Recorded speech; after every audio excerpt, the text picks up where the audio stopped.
Hey everybody, welcome to Cross Zone, and boy, do I got a treat for you guys today. Today I'm interviewing the man who had 33 tackles and 6 sacks last year. He's the man who's also just been selected as what do they call it? The academic All-American, the Yep, All-American yep, academic, yep. and the man who many consider to be the best defensive prospect the University of Iowa has ever selected. Number 95, Mr. Aaron Graves. Aaron, how are you doing today, man? Good. Thanks for having me, Josh. Yeah, well, thanks for doing this for me for my internship. You know what I'm saying? This is big, and I'm studying, as you know, I'm studying how Christian faith affects athletics, and you are very much a Christian athlete. Like, there's just, Yep. and you're well known for this. Not that you beat people over the head with religion or anything like that, but you're everybody knows you're a Christian, and everybody knows that you're a star athlete. So you're just like the perfect guy to talk to. Um, So to get into your childhood a little bit, tell me how have you been like a Christian your whole life, or did you convert to it at some point, or how did that go? Yeah, I mean, I grew up in a Christian household. My mom went to a private Christian school in high school, and then she went to a private Christian college, Door. It's an NAI school, and then my dad went to Northwestern too, which is also a Christian school. So I kind of always grew up going to church and the church, going to Awanas and like Bible studies and FCA and all that kind of stuff and youth groups. So I definitely grew up in it. Yeah, it wasn't like man, I want to like explore this on my own type of thing. Like coming from non-Christian parents, they kind of introduced it to me, but later on in my life, I definitely got more into it for myself. Because like when you're younger, your parents take you to church and that Right. kind of thing. And when you're really young, you don't really understand it Yeah. that much. But then as you get older, you kind of have to make a decision if it's something that you want for yourself. And I did that when I was in high school. So So your parents gave you the space to choose it on your own. yeah, yeah, absolutely. Yeah, they weren't. I mean, it was kind of expected. Like you're going to church, like we're gonna go to a youth group and that kind of thing, FCA. But it was never like they forced me to. Like at some point, they like decided to kind of let all of us kids. Like I have four siblings, and all of us Yeah. kind of choose that path on our own, and we all did. So yeah. I'll tell you, if that would have been left to me, I would have chosen no because my parents made us go to school to Catholic church until I was 12, right? Yep. And I just hated it. It was this really, really old guy preaching, and he talks so slow. And Yeah. have you ever been to a Catholic service? You know how they have the communion where you eat the little bread? Yep. Okay, so whenever they do the what do they call it, communion, that's when you know Yep. church service is beginning to wind down, and I would always cheer internally when it was time to pass around communion because I knew Okay. it was winding down. I just hated nothing against the guy. You know, he was like 90 or 95 years old, right? And he was doing the best he Um. could. But Yep. as a kid, that was my view of church for a long time. But you've been into athletics your whole life too, correct? Or how did you get Yep. started into becoming I mean, because you were a star basketball player, star wrestler, star football player. You're known for, I believe, playing basketball and wrestling for state on the same day, if I remember correctly, right? Yeah, yep. I grew up playing every sport I could. I grew up in like a really small town in Iowa called Dayton, Yeah. and there's like 700 people in my town. And so basically, if you're a good athlete, you pretty much played every sport at our school, at our high school. And so yeah, my junior and senior year, I did wrestling, basketball, football, and track.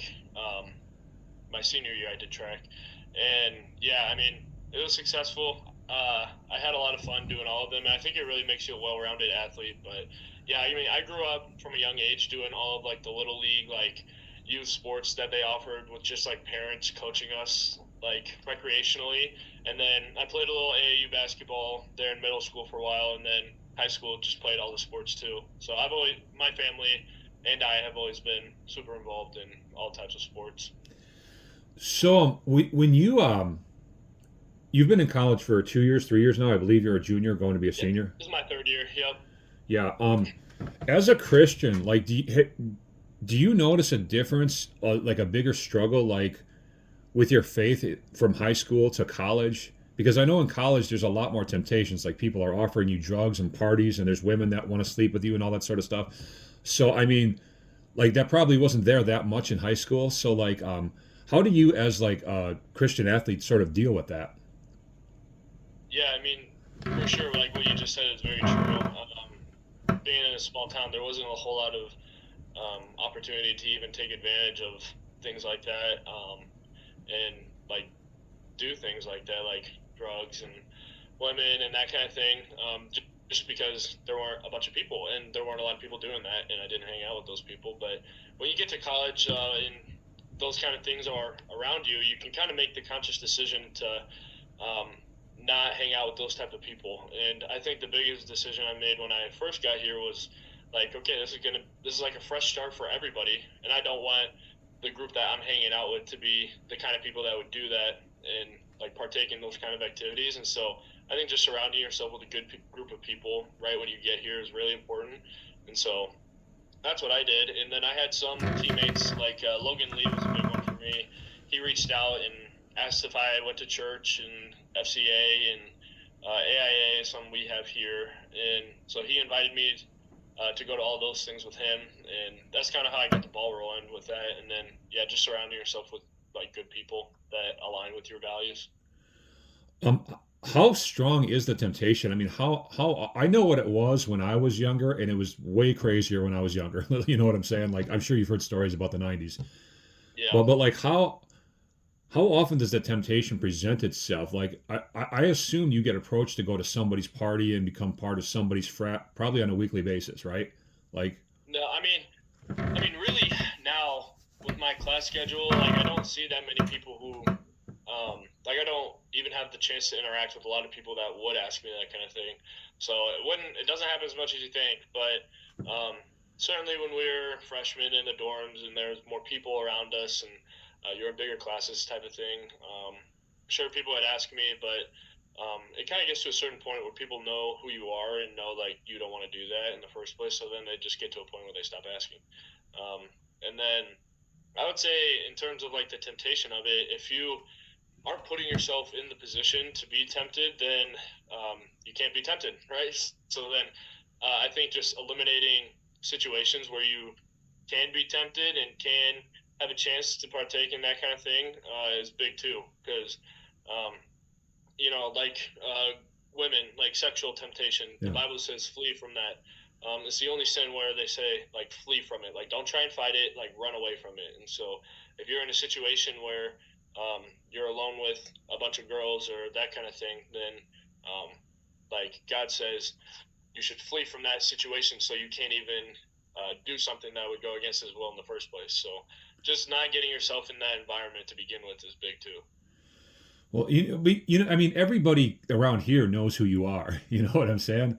So Yeah. it's like, I just pictured because I know, like when I was younger, man, like if I knew some of the athletes when I were younger, and people were just constantly approaching them. It just for this, that, and the other thing, offering them every kind of drug under the sun, cocaine, meth, whatever. You know what I'm saying? Have you ever been offered that stuff? Like if somebody ever brought you into a party and there's been like lines of coke on the table and there it is. Nope, can't say there has. I've never been to a party where there's been that there, and yeah, I've never been offered anything like that either. So, yeah, maybe it was just different when you're in college, but in the '90s. But yeah, I've never been offered anything like that before. What do you think is as a college Christian athlete? What do you think I guess you would say the hardest thing about maintaining your faith and being a good Christian example to your fellow athletes and to I guess the world. What do you think is like the most difficult thing about that? Because I mean, in the athletic world, you're taught to sort of elevate yourself, right? Believe in yourself. You can do anything, everything, and that can give somebody a big head, right? That can give somebody a big ego. So to me, that would be like probably a big challenge as a Christian athlete who's trying to be like a humble person, right? But I'll let you answer the question. Like, what's the most difficult aspect of being a well-known Christian athlete while still trying to set an example for how to live as a Christian? Did I say that right? Yeah, yeah, no, I get what you're saying. Like, how do you balance like gaining popularity and like wanting to be as good as you can while still staying humble enough to be um, like act as a Christian should and not be like all about me, like reflect that to God. But yeah, I mean, God says that we should be a light to the world, salt of the earth, and that just means like whatever we do should reflect what He says. And so I think of football as just like a great way to glorify Him and like a great platform to glorify Him. And so when it comes to like getting popularity, like if you're getting a bunch of interviews or if you're getting, I don't know, like a bunch of followers, that kind of thing, just like leading by example. Hey, you're cutting out a little Why bit. like that? Can you hear me now? Yeah, could you just repeat that last line? Yeah, I was saying like when you're starting to gain popularity in interviews and followers, whatever, like they should be able to look at you and say like, hey, there's something different about that person. Like just the way he acts, I can tell that he is different. And then they kind of like ask questions about that. And then if they find out like you're a follower of Christ, that's why you act this way, then they think, oh, well, that's really cool. Like maybe that's something I want to explore myself. And so you can make disciples of people through just how you act and how you treat those around you, and just understand like you're never too big to interact or to like treat people with respect. I mean, you think Yeah. about like Jesus when he came on the earth, people treated him like crap all the time, and he showed nothing but love towards people. And I mean, loved us enough to die on the cross for our sins. So, I mean, if he can do it and he's literally God, then it doesn't matter how much popularity or how famous any athlete gets. They can still be humble enough to treat people and love people. Now here's another deep, broad one. I'm sorry about these broad ones, but these are just what I have for you. That's all right. How do you feel your faith affects how you approach athletics overall? Like, what do you think maybe would stand out about you that's different from the other guys on the team and so on? Yeah, I mean, I think having faith is a really great and freeing way to approach being an athlete because a lot of people put their identity like in their sport. You know, that's like a really big problem with athletes once they're done playing their sports is they have really an identity crisis of Yeah. like, who am I now that I'm not playing football? I played football my whole life. That's what everybody knows me for. Now, like I'm done playing football. What do I do now? Like, who am I? And the nice thing about being a Christian is you can put your identity in something that's eternal and something that you can't ever lose. Like, um, if I get hurt tomorrow and I can never play football again, like I will still be a son of Jesus and like I'll still be a Christian. Like nothing can take that away from me. And so there's nothing.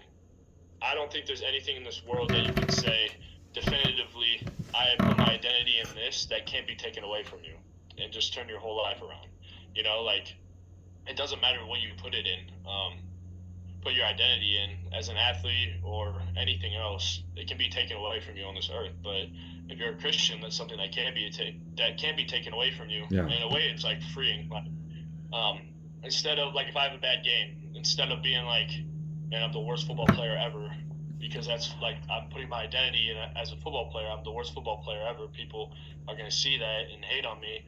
You can say like, ultimately, it really doesn't matter because my identity is in Christ. And so that doesn't mean I don't have motivation to try and get better, but it means like that's not what I put my identity in. Very cool, man. That's a really good answer. Excuse me. Who are some of your influences, like people that you look up to that you feel like keep you on the right track as far as could be Christian celebrities, other Christian athletes like Mahomes, or people in your personal life? Like, who are a few of those, and why do you consider them big influences on you? Yeah, I think well, Logan Lee was one of them. Logan, He's who? I'm sorry. Logan Lee. He's Okay. a defensive tackle for the Steelers now, and then he was the starting D tackle ahead of me my first 2 years. And he, right when I got to campus, he invited me to Bible studies and church and that kind of thing. And so he was really big in keeping me accountable too in my own like life and walk with Christ. And then I'd say my mom has been a really big figure for me religiously, just with like advice and wanting the best for me and keeping me accountable there. And then right now I'm in Bible study with Jeremiah Pittman. He's been a really big one too for my walk with Christ because he's very knowledgeable, really wise, level-headed guy, and really just any question about faith, any question you have about relationships like that. He's been really helpful too. So I'd say those are three for me. So I've only got like two, maybe three more questions. I think two, but if football doesn't work out for you, what do you hope to do?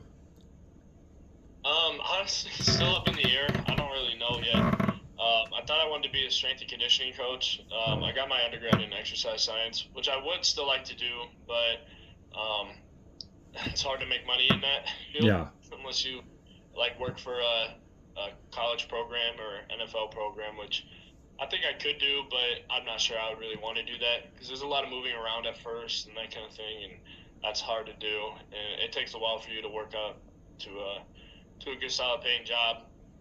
But I thought about doing like real estate investing, like that kind yeah, of thing recently. But I have a bunch of ideas. I'm not yeah, exactly sure. yeah. No, I didn't expect you to have. You're 22. I don't expect you to have like a full answer to this. I just was wondering, what some of your thoughts might be. Like, do you ever see yourself being like some sort of a church leader or anything like that, or? No, not exactly. I'm pretty bad at like public speaking in front of like a lot of people, and something that like I don't think I would be great at. So being a preacher has never really like crossed my mind really, but definitely still want to be involved in the church and um, like maybe like small group Yeah. type of environment. I'm better with, but yeah. Well, before I ask you my last question, I'm gonna plug you myself, man. Get some Aaron Graves merch, people. It's this is what it is. It's cool. The Hawkeye colors. He's got the AG with the shovel, because you just got to enter the graveyard. You know what I'm saying? Yep. That's just what it is, man. So you can get this. Oh God, I forgot the name of the site.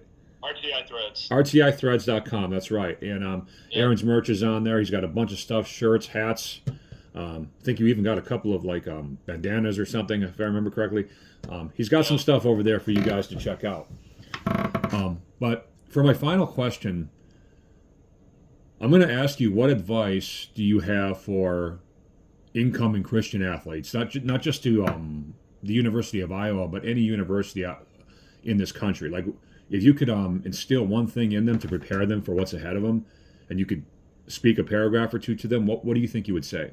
I would just say kind of what I talked about earlier is um, really understand what your identity is and what you're putting your identity in because like this college athletics is fleeting. Like it's a short period of your life, and if you put your identity in that, then once it's over, which it guaranteed will at some point in your life, you're going to be left feeling very empty. And so my encouragement would just be to make the decision that you want to invest in yourself eternally and put your identity in Christ. And when you get on campus, groups and FCAs, like at every single campus, there will be some, but you have to like actively seek for it because it's not always just gonna like come right in front of your lap, right? So you have to actively seek that, and then make the conscious decision. Like you're not gonna have parents anymore, like coming down on you about going to church or going to FCA or whatever it may be. And so the decision has to be yours at some point in your life. Yeah. And usually when you transition from high school to college is when that happens. So I would say make your faith your own and invest in yourself eternally. Well, this has been an awesome interview, Aaron. I really appreciate you doing this for me. By the way, I'm going to call you on the actual phone right after this, just for a couple minutes, just to talk to you for a couple minutes about something. All right. But I Sounds good. I really appreciated this interview, and I really enjoyed being able to get this this really like cool and personal stuff out of you and everything like that. Ladies and gentlemen, number 95, Aaron Graves. Today's date is the 13th. This interview should be up on YouTube by the 15th or 16th, I believe. All right, so stop the recording here.